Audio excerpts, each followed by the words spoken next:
In this movie, we'll transform the effect so far, which includes the misregistration of the square dots that are interfering with the drop shadow, into this much more interesting happy accident right here.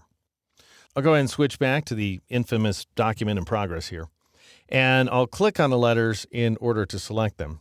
Now, we're going to have to convert this text to outlines in order to make this work, which means that we want to copy the text just in case we want to go back and make modifications later. So I'll go ahead and twirl this clipping group closed right here, and I will Alt drag or Option drag it upward, just like so, until I see the little fist with the plus sign and drop it into place, and then I'll turn off the original.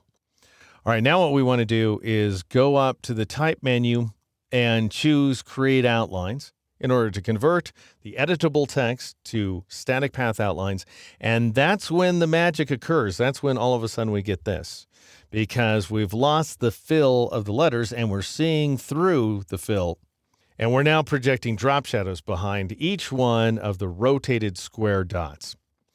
And at this point, I decided I did want to reinstate that purple background, but I wanted to align it with the drop shadow as opposed to the chartreuse dots. So here's the solution I came up with. We can't really do this with a dynamic effect. So what we're going to have to resort to this time is twirling open that top clipping group, and then go ahead and scroll down a little bit.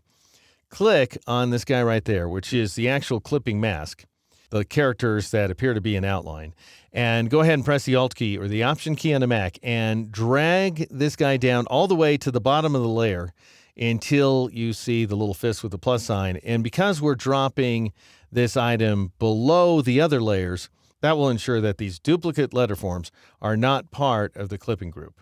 And so they now appear independently of everything else.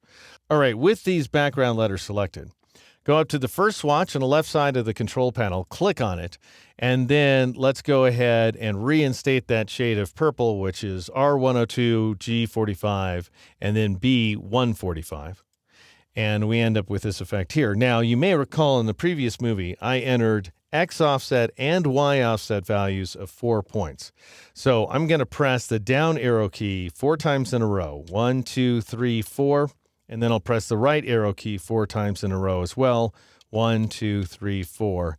And we've now managed to align that violet background with those black drop shadows to create this final effect. All right, I'll go ahead and press Control-Shift-A or Command-Shift-A in a Mac in order to deselect the layers. And that, friends, is the final version of my custom gradient dot pattern effect, captured inside some bold, dramatic letter forms here inside Illustrator.